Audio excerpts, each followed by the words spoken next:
We are back with Let's Us Play 999, part 35. There's a tile in the frame, so I guess I'm supposed to put tiles in the empty spaces. Alright, I'm gonna give it a shot.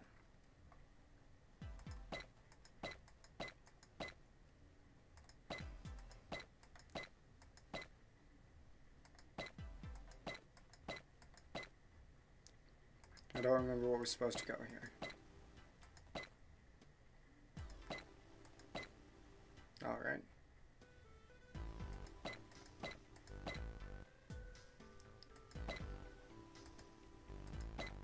I cannot wait to be able to start doing things again where I can just talk about things instead of having to read this.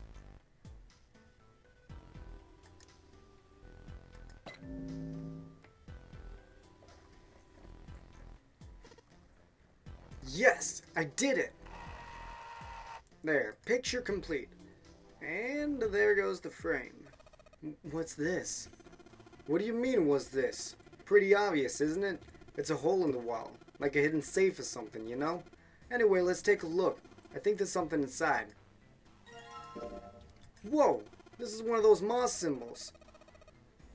The door at the end of the hallway. It has the same symbol engraved on the keyhole. Then that's gotta mean, yes, we can use that to get through the door. Through that door. I need to breathe better. Junpei messed around a bit with the key he had and looked blankly at the picture that slid down. What's the deal with this picture anyway? Santa had only been mumbling to himself, but it drew Lotus's attention. She looked at the picture and paused. I think I've seen this picture before. Where? In a book. There's a British biochemist named Sheldrake. He has a rather interesting theory. I saw this I'm not sure whose voice I'm using right now, but I'm supposed to be using Lotus. It's alright. I saw this picture in a book. What's this interesting theory? Morphogenetic field, which relies on the theory of morphic resonance. Man, I can't deal with this. Just listening to you talking about it is giving me a headache. Santa put his hand on his head as though he were in great pain. Lotus merely arched an eyebrow in his direction and continued. It's not a difficult concept to grasp. In essence, he states that the shapes of living organisms and their behavioral patterns are transmitted through a field not visible to the eye. What part of that isn't as difficult exactly? Lotus did not look pleased. Alright, how about this? Theory of the telepathic mechanism. Telepathy? Yes, telepathy. Well, perhaps not exactly telepathy, but it is close enough for a simple approximation. Santa suddenly burst into laughter. Are you serious? Telepathy? Who do you think we are? Kids from the 70s? I can't believe someone would actually do some serious research on something like that. Yes, I agree. Lois's response was surprisingly curt. Junpei had expected at least some conflict. I read the book, but I can hardly say I understood it. I'm in no position to defend or condemn anything it said. It was probably just someone latching onto a statistical outlier from some study and turning it into a ridiculous theory. There's no scientific merit to any of it, I'm sure. But even so, Anyway, I saw a picture like that one in his book. Lotus indicated the picture they'd all been looking at. After a moment, she walked up to the strange picture, examined it, and then spoke. Hey, what do you think this picture looks like? Santa answered first.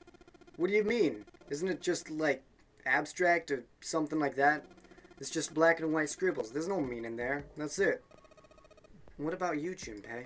Does it look like anything to you? I guess it looks like... I could say any other one of these, but, maybe a dog? See, you've got the head here, and these are the front paws. And these are the back paws. Junpei traced the black contours.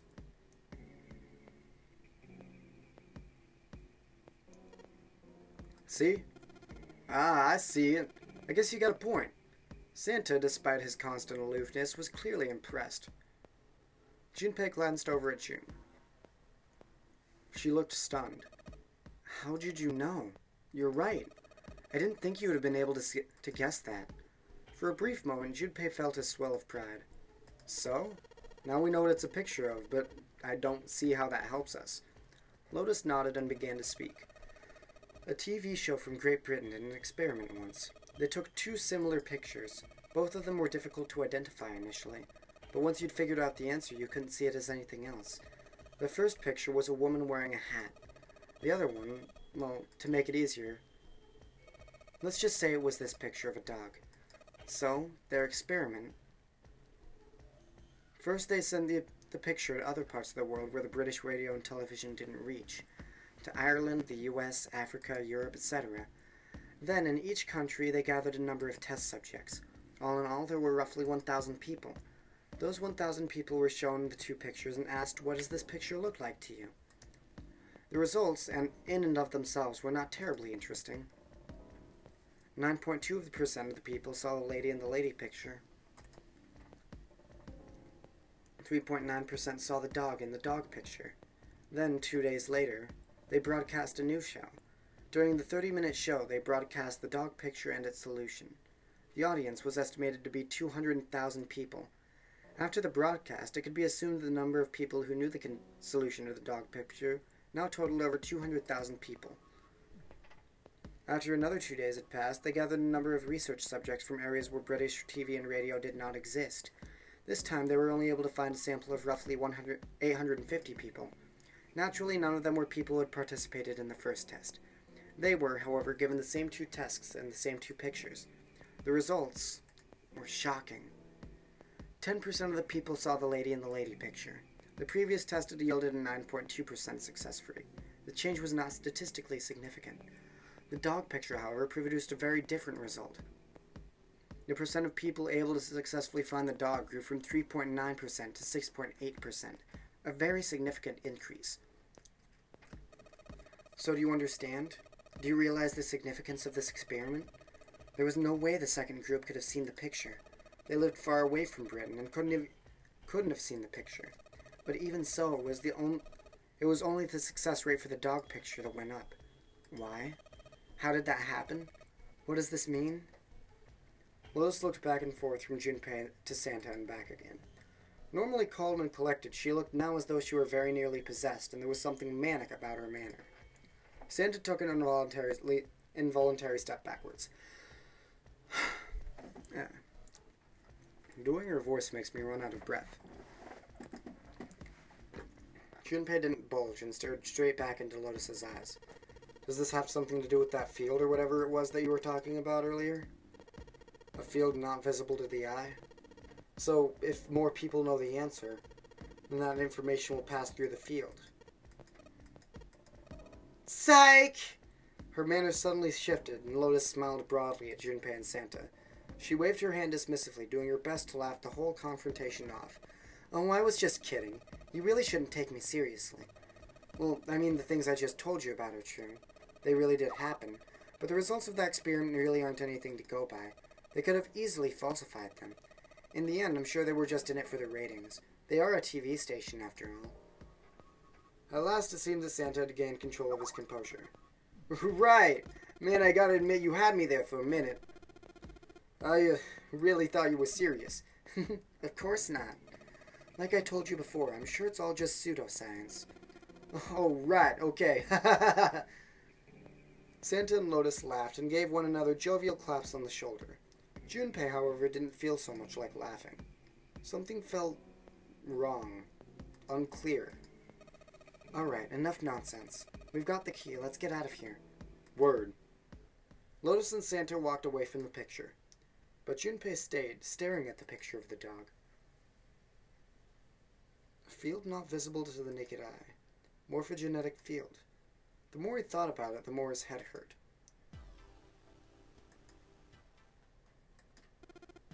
Alright, let's go to the hallway. I'll go get June. You guys head to the door. Okay, roger that. Hey, Jumpy, where are you going? Oh, I was gonna go get you. I know, Santa told me. Come on, let's go. We don't have any reason to go back in there, Junpei. Come on.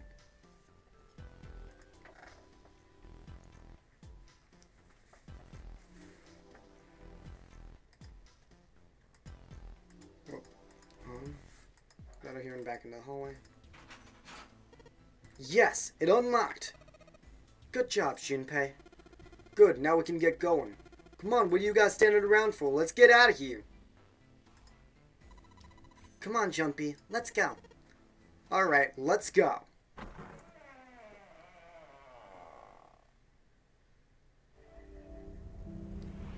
You found it. That was just... I feel like I stopped using stupid voices last time, but I don't remember. And then I tried not using a stupid voice, but then it was stupid inflection. Anyway, not important. They stepped through the door to find themselves in a wide hallway. Junpei, June, Lotus, and Santa stopped for a moment and looked at their surroundings. A short distance away, a metal grate extended across the width of the hallway. They took hold and shook, but it refused to move. Nearby was a pair of elevators. It took only a few button presses to determine that the elevators would not respond to their efforts. They could only assume the elevators were not powered. There was only one door left. Well, looks like we don't have any other choice. Yeah, sure does. Well then, let's open it. Junpei grabbed hold of the knob and quietly pushed the door open. He entered slowly, trying to take in as much of his surroundings as he could. The others followed shortly. Oh, so it's a kitchen. Santa did not look pleased. What were you expecting? Isn't it obvious? The exit. I was hoping this would be the way out of here. You really think it'd be that easy? Yeah, I know. Still. As they talked, Lotus headed deeper into the room. Until at last she stood in front of the door. If we can just get through this door, we should come out on the other side of that crate we saw earlier. But don't we need a key for that? Sorry, I guess that wasn't very constructive. Neither Junpei nor Lotus looked terribly happy. Junpei dug the ship map from his pocket and spread it out in front of him. As he did... Hey! What's that? Huh? Oh, yeah, I guess I forgot to tell you. I found this a little while ago. It's a map of the B deck. Before Junpei could finish, Lotus snatched the map away from him. She ran her finger across it, muttering to herself. I knew it. See? Look! Junpei did as he was told. Santa and June moved to look over at the map as well. See? We came in here. If we go out there, then we'll be on the other side of the grate. With her finger, Lotus traced a path on the map. She was right. Satisfied that she had been correct, Lotus folded the map and handed it to Junpei. She took it and slid the valuable piece of paper back into his pocket. There's a card reader on the right side of the door. And that means this key card is somewhere in here, right? That seems the most likely. Alright, we know what we need to do then. Let's get moving. First off, I say we split up and look for clues. Okay.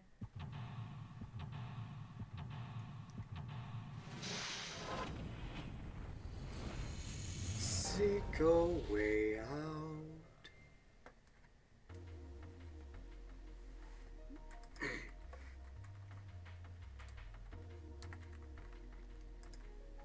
A voucher. It says appetizer 9, meat dish 10, soup A, seafood dish F.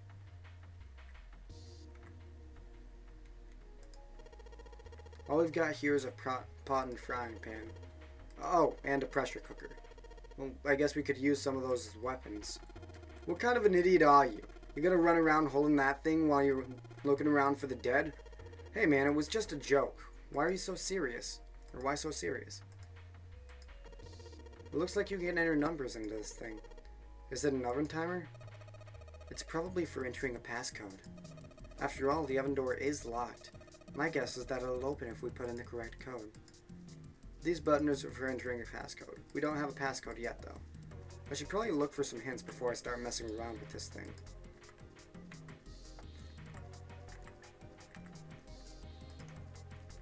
Voucher, it says that.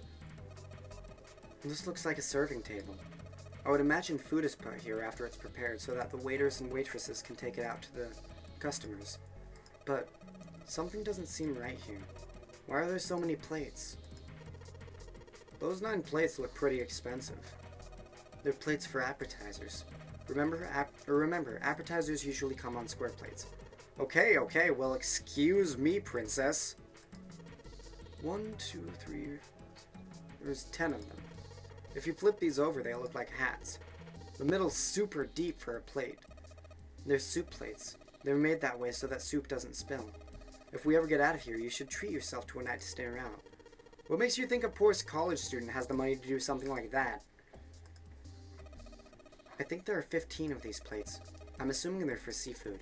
How the hell can you tell that? They look just like any other plate from the 99-cent store. If you ever take a lady out to dinner, you're gonna embarrass yourself. I feel sorry for June. Why the hell are you bringing up June?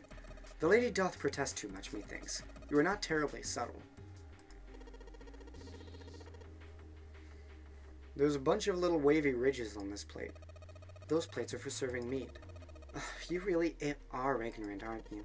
Come on, it's not like I need to know this crap. Jeez. A countertop. We got a rolling pin and a coal lander. Nothing useful, in other words.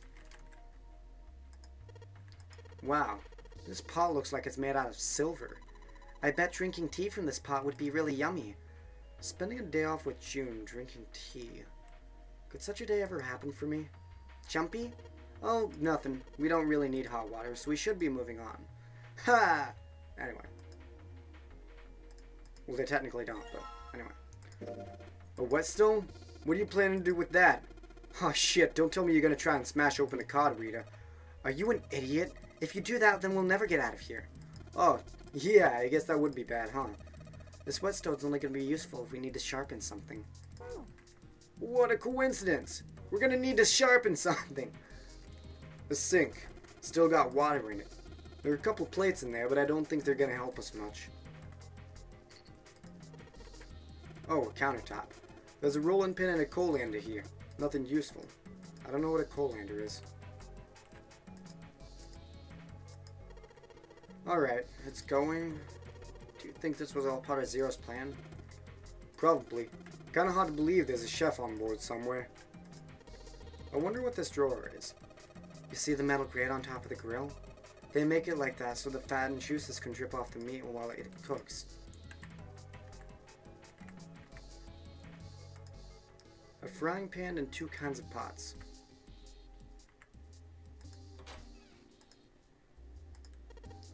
Hey, there's something behind the cheese. You're right. Why don't we move some of the cheese? Alright guys, time to move it. June and I need to look behind you. There's a little green bottle back there. Oh look, cooking oil. You could probably use this to make something slippery. Bow chicky. Anyway. There's so much stuff in here. A whole lot of cans.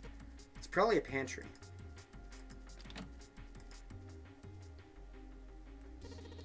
A rusty knife. I don't think we'll be able to use it while it's like this. The knife seemed important, Junpei thought, but it wasn't going to be much use the way it was. It's futile.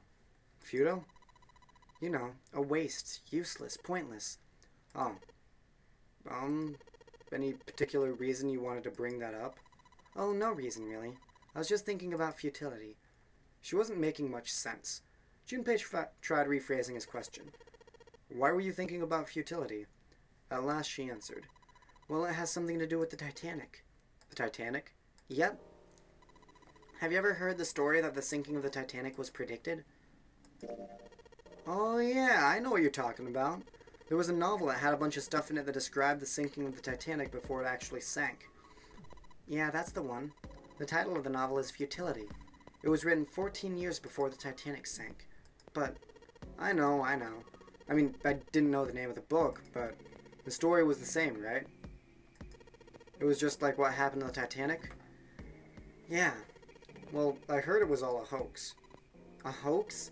I heard that the stuff that matched up to the Titanic so well was actually added after it sank. Apparently, the only thing that was the same originally was that a boat ran into an iceberg and sank. But the novel was published in 1898, 14 years before the accident. Like I said, that was the first print of the book. 14 years later, the author heard about what happened to the Titanic. He figured that was his chance, you know? He just went back and changed some stuff in his novel, so that it matched the Titanic exactly. Surprised by Junpei's response, Jun seemed rather taken aback. Really? Really. There's no such thing as premonitions or any of that stuff. For a moment, Jun looked very unhappy, more so than Junpei thought was normal for such a discussion. But it lasted only a moment. With no apparent reasons, she suddenly looked up at him alarmed. But, that wasn't the only book that predicted the Titanic's sinking. It wasn't? Yeah. There were 2 other similar stories written by a man named William Thomas Stead, both of them before the accident, one in 1886 and one in 1892. Stead wrote 2 stories that had striking similarities to the Titanic disaster. In one, 2 ships collided and many of the passengers died because there weren't enough lifeboats. In the other, a ship collided with an iceberg and sank. I don't know. I mean, I'll give you that it seems a little weird, but I'm pretty sure it wasn't too uncommon for ships to hit icebergs back in the day, or even other ships. Right, I knew you'd say that. But what if Stead had some sort of special powers? To be more specific, what if he had the ability to do automatic writing? What? Automatic writing? Wait, are you talking about that thing where someone says they're possessed by a spirit, and then they write a bunch of stuff without knowing that they're writing? Yes. What do you mean, yes? That stuff's a load of bull. But Jumpy, you said you believe in curses. Come on, that's totally different. Okay, so let's say, hypothetically, that automatic writing isn't a total load.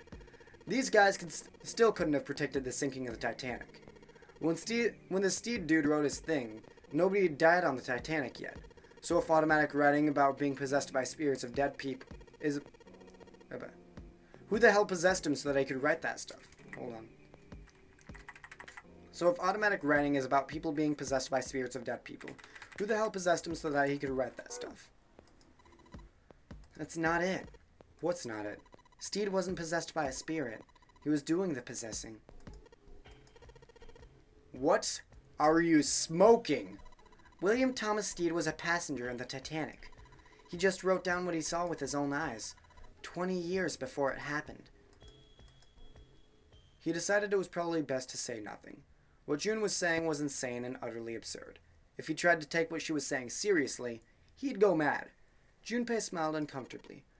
Well, why don't we talk about this some other time, okay? Huh? But... Her voice trailed off, and she glanced at the floor, troubled. Tap, tap. Junpei tapped Jun gently on the shoulder and awkwardly reached around to pick up the knife from the box. We're really in trouble. I know I'm just repeating myself, but this is really a futility moment. That blade is so rusty. Yeah, I know. We can't cut a damn thing with a knife like this. If we're gonna cut anything, we probably have to sharpen the knife. What a coincidence! We've got a whetstone. Maybe I'll use the whetstone to sharpen the knife. The blade of the knife's getting sharper by the second. I should be able to cut something pretty good with this. Wow, it's so shiny. Did you sharpen it, Junpei? Or Jumpy? Yep. Now we can use it to cut something soft.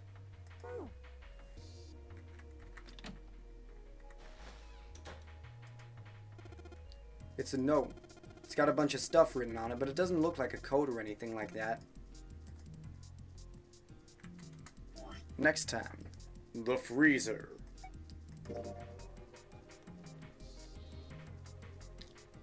Until then, peace out.